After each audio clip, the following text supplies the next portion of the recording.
Timur Tatu. I'm very honoured to be here tonight to speak. I want to start by agreeing with Sean and Gabriel that our Celtic Tiger economy was unsustainable. We were money chasing money, was never going to do it. Property is a service to the economy, it's not a productive sector its own right. We were too short term, we didn't see that there were limits.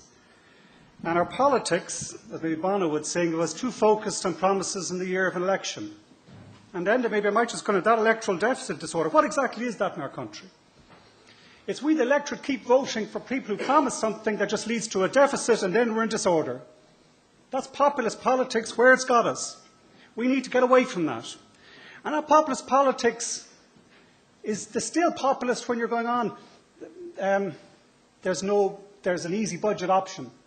Or there's easy banking options. There were no easy banking options, I can tell you, and I can tell you as well that decisions are made. You asked what was the reason they were taken?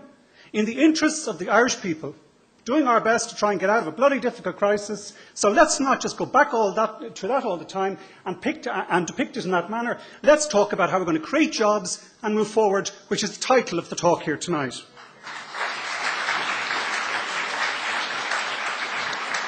The Celtic Tiger was brilliant for our country in giving full employment. 10 years, hundreds of years we have had people leaving and not able to work. The fantastic health benefits that came to this country when we could all work. The great welcoming that we could give when we could then. Yes, during the Celtic Tiger. Hear me out. If I can make the point. In the Celtic Tiger, we had close to full employment. It was very good for our country.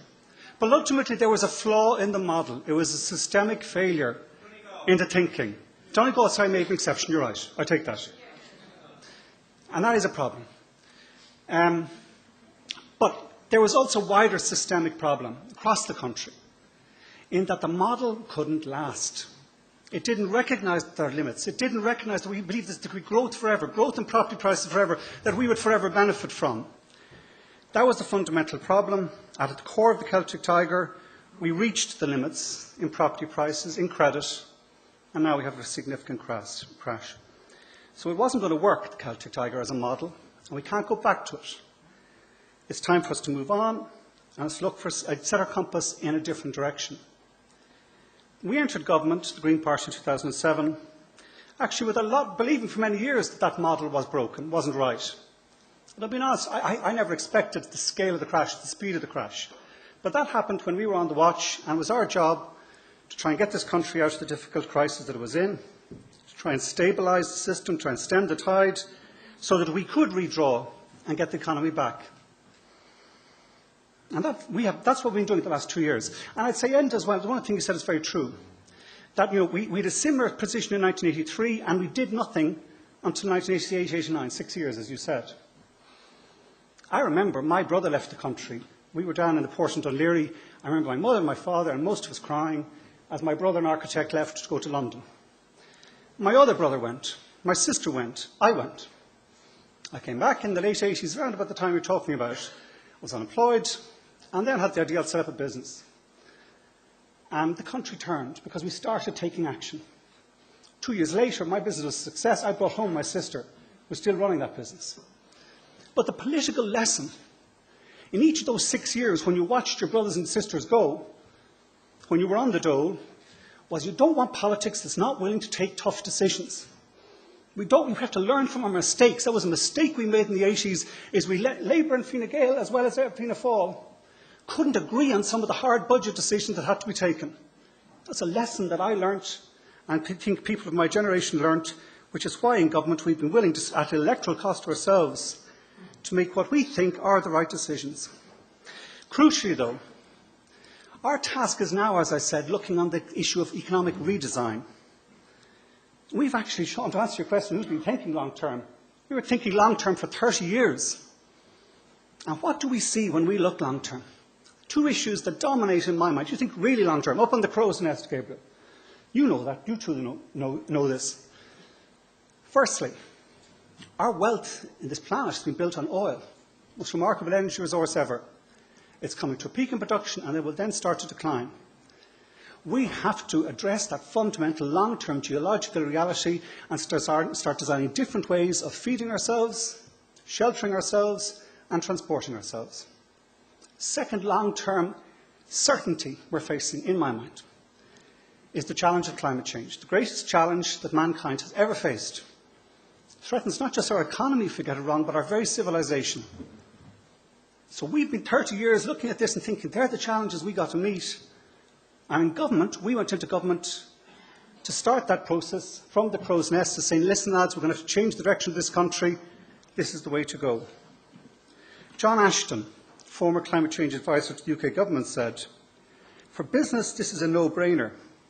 There's no point to trying to build recovery and then to try and build a low-carbon economy afterwards. We need to build a low-carbon economy recovery, because if it's not low-carbon, it won't last very long. Today I want to set out what exactly is that plan for economic recovery, where the jobs will come from, explain how we've been actually trying to implement it and effectively implementing it in government, look at some of the obstacles to it, and then maybe just say that there's a social or other dimensions on that issue of sustainability which I believe are important. I believe we will recover. I think it is starting around the country. I think we are, Enda, you're right, an enterprising and creative people. But the real question is what type of recovery? Because as I said, if we go back to the same model, the old model, it will not last. We need a new model of recovery, and I believe it will be green. That's what the rest of the world is looking to go towards. They are the products they're going to want, so it makes sense for us to go in that direction. We've made real advances as a country, despite the property bubble carnage from it. We're still a capable people. If we set our mind to something, we can achieve it. We're in a similar space to where we were, I believe, in the 1950s. Then as now, we knew that the plan wasn't working, that the model wasn't working. We knew we had to switch away from a kind of belief that an inward-looking Ireland could prosper in a globalising world. The 1958 Programme for Economic Development, authored by Whittaker, set a different course. It was a hugely important moment, and we're at a similar moment now. We have to regroup, rethink, and head in a different direction. I believe similar in that it should be international in our outlook. We have much strength now. We have much more strengths now. In the 1950s, we were in a very different position. Looking in the report, that's an interesting title, or a table rather, showing what our manufacturing good exports were in 1957. Apparel, £2.7 million. Vehicles, £2.4 million. Paper and cardboard, £2 million. Machinery and electrical goods, £1.1 million. Woolen and worsted woven fabrics, £1.1 million. Yarn and thread of wool or hair, £1.1 million. That's our list of manufactured goods in 1957. Today, we export 150 billion euros of goods and rising. 500,000 people are employed by those companies, and they in turn help pay for the rest of the economy. That's our productive sector. So that's the base we're starting from. We are starting with strength in hand compared to the 50s when we were starting with very little. But as I said, I think crucially now is the time. Yes, we need to look and do those inquiries in real detail as to what went wrong. But also now is the time for us to start thinking, what do we need to start getting right? Whittaker said, if I can quote him again, it's well written, at the end of his 9-page reduction, which summarised pretty much the plan. He said, it would be well to shut the door on the past and to move forward, energetically, intelligently, and with the will to succeed, but without expecting miracles of progress in a short time. We've seen twice now, after that first turnaround in the 50s and in the 80s when we started to take action, that actually once you set the right course, the country reacts quite quickly. Turnaround comes quicker than Whittaker had expected in that first plan. So that's what we need to do. We need to work out what we want to sell to the rest of the world. Whittaker at the time said we have a comparative advantage in glassblowing. Turn that into a big agricultural industry. So what's our advantage now? I would say, I've thought long and hard about this and looked at it, and tried to look at all the various different sectors. I'll summarise it down into 2 or 3 easy steps. Our resources now, as always, but particularly now, are in our land and our people. In our land, there are 3 industries where we trade: in agriculture, in tourism and in energy. And in people, there are 3 major industries where we have in manufacturing, in financial services and in traded services. That's what we do as a country. That's what we trade. I want to set out to you where I think our advantage and where our opportunity and some of the realities of what's actually happening in this area.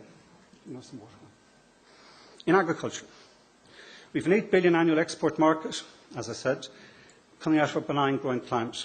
It's 110,000 people employed directly and indirectly, and it's the lifeblood, the farmers are right, of our rural economy. We can expand this sector. I think the opportunity for us is realising actually that there is added value, as you say, Gabriel, in the likes of Glen Uisc, in that actually you can sell Irish food abroad and know that it's come from a particular farmer or farm and not just a factory. Our farming is less intensive. It's difficult sometimes, but actually gives you a comparative advantage which you can sell products at a higher price to the rest of the world. That's a Green Party approach. It was stitched in. It is that policy document that was published last Monday, which is now government policy, that our food policy is going to be using this image, and not just the image, but the real credentials we have as a green island. Check it out on the Department of Agriculture website. It's our new strategy for 2020 on where we're going in food. And yes, we're going green. All the hoo-ha about the stags, the reality is Irish farmers are going to be benefited and helped by us getting our green credentials right. In tourism, the €5 billion we derive from tourism supports 119,000 jobs in the hospitality sector. It's going through a tough time in recent years, but we're still good at looking after people. People came here, they watched films like The Quiet Man or The Field or Ryan's Daughter, and they came to see the landscape they saw there. As I said, I set up a business in tourism, so I know exactly what it's like. I've actually spent time and time again on that road from Killybegs to Glencollinkill, to stay with Liam, to move on to Dunloe and Dunfanaghy. And I know what they actually look for in this country, what they love in this country. It's not just the landscape, they also like our people. You know, it was the films like The Commitments or the Mile of Foot or Intermission. They also brought people here. It was for the culture. And actually, I think in tourism, there's a similar possibility for us to combine a modern Ireland that's relevant to us and still of interest to our visitors. That's our task.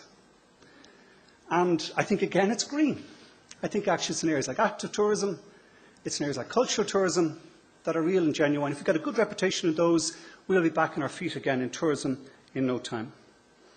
Energy, the third of these three land industries that we have to concentrate on. And the successful economies of the future will be those who get the energy challenge right more than any other. For we are facing the greatest challenge we've ever faced. It's not going to be easy, this low-carbon challenge. It is not easy. But I think we can actually do it. I think we can actually excel at it as a people. We don't have Russian oil or Russian gas. We don't have Saudi oil. But we have some of the world's best resources in priceless commodities, which is our wind, our biomass and our ocean energy. And my plan is to turn that into thousands of jobs and also a new trading export sector in the same way that Whitaker 50 years ago turned a grass-growing comparative advantage into €8 billion industry now in food. We need to do the exact same over the next 30 or 40 years in energy. And we are doing it. There are three aspects of the plan being implemented. First is to develop those renewable resources. We have doubled our wind power in the last 3 years. About second or third now in Europe, we will become number one. We will overtake the Danes in the next 4 or 5 years, without doubt. And we will become the world-leading country in wind power. We are building now a grid out into the Atlantic down in Belmullet, which should benefit Killybegs, I hope, and it will. If the technology works, it's experimental, it's innovative, it's risk-taking, it's right. We are building this summer a new grid to the UK. And actually we signed a deal with our European partners, 9 countries, last December, that we're going to build a European supergrid, which gives us as a country the opportunity to sell on that grid the excess power we have. That's the plan. It'll take a long time, but it's absolutely achievable. Second part of the plan, improving our building stock, as you said. I think it was it Gabriel or Sean saying. And it is the one that we have to cut out first. It's the base, quickest savings we can make. We have a €6 billion fossil fuel import bill. We can cut that more quickly than anything else by going into our homes. When I came into office 3 years ago, we were doing up about 3,000 or 4,000 homes a year, retrofitting and making them energy efficient. This year we'll do about 50,000. I have a plan in place which will bring that up to 100,000 and, yes, go into our public buildings, which is the first thing we should be concentrating on. It's an economic no-brainer, and it creates our jobs in our construction industry that are sustainable, that will last. Thirdly, perhaps the most potential for jobs, which is what we need to be talking about now. We can use Ireland as a test bed for the convergence that is occurring between ICT and energy efficiency. People may wonder why we put such attention on electric vehicles and smart metering in recent time. But as Sean and Gabriel know, whichever country is actually one of the leaders in that integration, in the creation of what they call this smart grid, will actually be the centre of the next industrial revolution. This is where huge international attention is moving towards. We have a very good grid. We have the world-leading ICT companies here and some seriously capable Irish companies. We have everything in place to become the centre for that smart grid technology. And that's why IBM came here this May in an announcement that didn't get much coverage, but my God, it was historic. Their World Research Centre for Smart Cities didn't go to Singapore, didn't go to Denmark, didn't go to London. It came to Ireland. So we are doing it, it is happening, and it is delivering jobs. That's the third of the three land areas where we are actually delivering on the plan that we see we need. Third three areas relate to our people. And we're good at it, we're flexible. There's something in our information as a people that makes us good in this services area. We've shown we can do it. We have one of the best workforces in the world when it works well. Three areas. I'll be very brief on this because I'm conscious of time. We have to compete. We have to compete with Eastern Europe and India and China. We're doing it in some of the high-tech areas, the likes of medical, biopharma, chemicals, ICT. We need, you're right, absolutely, to broaden that out. We cannot, in the West, give up manufacturing to the East. It ain't sustainable. And we in this country have to broaden our manufacturing base out from those very significant successful sectors we have. Financial services. Even with the downturn, our IFSC is trading in about a €15 billion industry, employing 25,000 people. We're close to London, same language, same time zone, we have a real advantage. We're developing projects like the Green IFSC, where all the growth is. So there's no reason we shouldn't double that industry again in the next 20 years. That pays for every part of this country. Okay, it may be city-centred, based, but the revenue, the tax revenue, goes to services across this country. Finally, of these three people industries in the area of trade services. It's the largest potential, as I said earlier on when it came to talking about ICT. And we've been remarkably successful. We have reasons to be critical of ourselves, but we also have reason to acknowledge where we are bloody good. And we got the first wave of American investment. Yes, largely American. But most of the modern computers came from there, and we assembled them. We got the second wave in the chip and other technology manufacturers. Japanese as well as American, as well as German. And we've now got the third wave. Internet companies like Google, Yahoo, LinkedIn, Facebook, they're all coming here. So we're still good at this. We're still becoming a world centre where actually we can develop jobs. And crucially, we have an opportunity now to trade digital services on cloud computing networks where we have software capabilities that we can develop them. We're good at software. We're good at gaming. We're good at animation. We're good at mobile applications. We're good at middleware. We're good at internet security. Because we like chatting, maybe, we're good at social networking. We're young, we're international in our outlook, and all those factors mean that we should be able to embrace the internet as a jobs opportunity, as well as a social and environmental benefit opportunity for this country. Now, I know there are things that we have to do. I know it's all not rosy in the garden. I know that there's been a lot of frustration at the slow pace of broadband being rolled out. But things are starting to improve. Again, I can only count from my 3 years in office. But in those 3 years, the number of broadband connections have gone from about 600,000 up to about 1.5 million now and rising.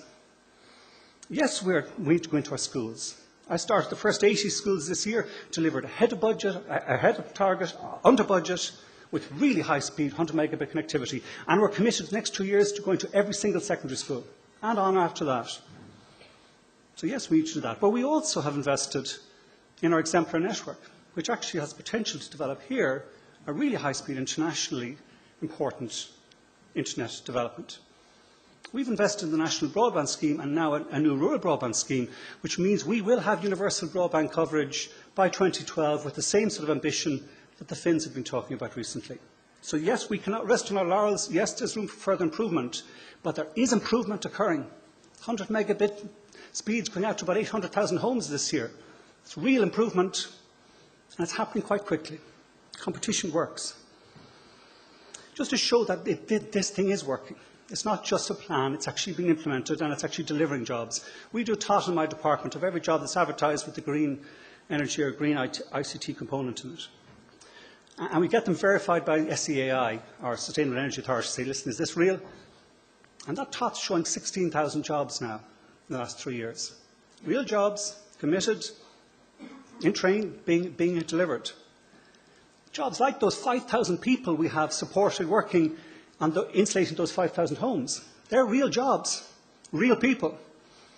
Companies like Nualight doing exactly what you're saying, Sean. I don't know if you know them down in Cork, lighting company. That's gone from nothing to 100 people in the last 2 years. And they're doing exactly that area about manufacturing, assembly, where we need to be good at.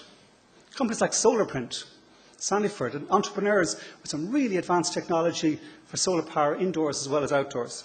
So it is happening, it's real, and we can deliver it. I'll finish because I'm conscious of time, but there are two other points to make, well, two other sections. There are obstacles to the recovery. As I said, we need further investment in broadband. That's a given. I also agree with the speakers earlier on about our education system, that we need inspiration in our education system. We need to move it from being a learning by rote, as I see it, into a learning how to learn system, away from a learning off system. And that probably is the most important thing we need to do, in my mind. We need to implement the Croke Park Agreement, so we have a very efficient and effective and innovative public service. We need a risk-taking public service. We need to promote those who are willing to do things differently, those teachers who have excellence. And we need not to hang someone if the plan doesn't exactly go wrong. One of the reasons we're cautiously conservative is every time something goes wrong, the whole country jumps on them.